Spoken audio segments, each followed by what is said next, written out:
You'll sometimes see his beautiful photos of the Ogunquit area on social media or right here on Arc, Maine. And for the past 10 years or so, photographer Rick Barber has put together a calendar to showcase his work. Rick joins us now to talk about his brand new 2025 calendar, how he shoots such incredible, of course, pictures, and he'll give us some advice on how to take a better picture. We all could use some advice on that. Yes. First of all, what got you into photography, Rick?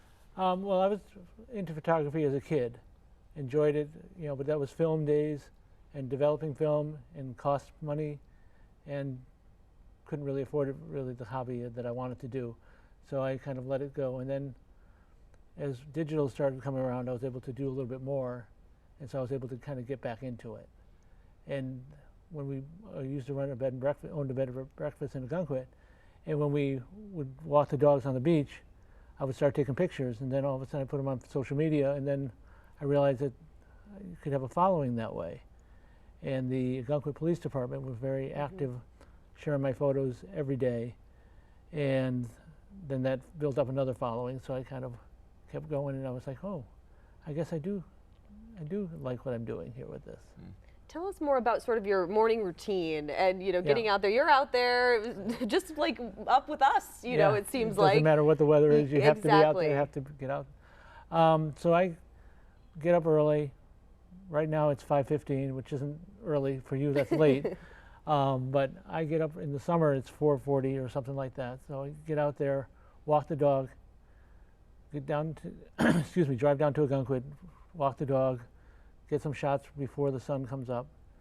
And then the dog goes home, I stay at the beach, and probably take 30, 40 pictures or something like that. And what I like is that half hour right before the sun actually comes up, that's when the colors are really kind of the greatest. So I make sure that I'm down there for that. Yeah, we're seeing some of the pictures right now. What makes the Ogunquit area so special that you can, I mean, look at this one. This is called a shelfie, right? Or shelfie, yeah. That you get so many spectacular pictures there. Ogunquit is a special place, and you ask anybody who goes there on a regular basis or who lives there, it's definitely special. But I think it's the big sky effect that we have there, because our beach is 2 to 3 miles long.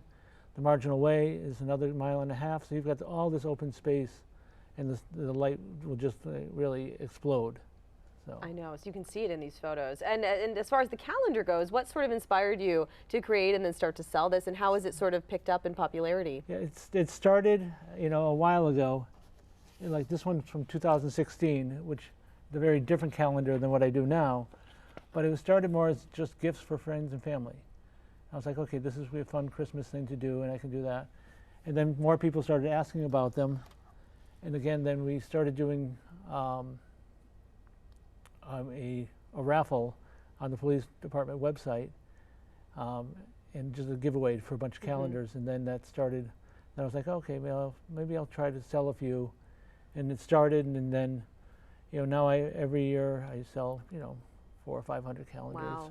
Yeah, how do you, I mean, you just talked about, you take about 20 pictures at least a day, right? You times that by 365, that's a lot of pictures. How do you decide which ones make the cut for your calendar? What I try to do, and I'm not always successful, but what I try to do is, I have that one picture that I really like today, that is above and beyond things that I've done for the last week. Put that in a separate folder and save it for the calendar. But then I have 48 pictures to still decide which to do. And mostly it's what I think blends the most with the month that I need. So I try to make them all equal to the month that they're in. Sometimes I cheat. Does it amaze you every morning? I know you have the time frame down, like you know when it's really going to be those vibrant colors, but does it amaze you just this natural beauty in the sky every morning, and it's nothing, every day is different. Right. I mean, there are some days when the sun just pops up over the horizon, but the days that it just explodes over you, it just burns. Wow. You just get caught into it. So here's the big thing. So you have this really nice Nikon camera here. We have our cell phones. We all take pictures, probably way too many pictures. What's some good advice for people that want to take pictures of landscapes, sunsets, sunrises, whatever? I mean, what's some good advice to look for? Excuse me. I think the best advice is you need to have a passion for what you're taking a picture of. Because for me, like you said, Ogunquit I'm very passionate about it. And so I'm able to go there and find the beauty in everything every day, even the rainy days.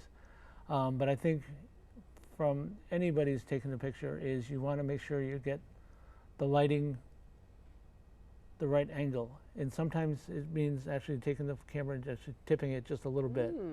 Because when you're just taking a flat out picture, it doesn't always give you the textures that are flying in the sky. So that's one. And then, as we were saying earlier, you were saying, is you don't want to have people's garbage bag and McDonald's bags and stuff like that in your picture. Yeah. Look closely at what else is around you.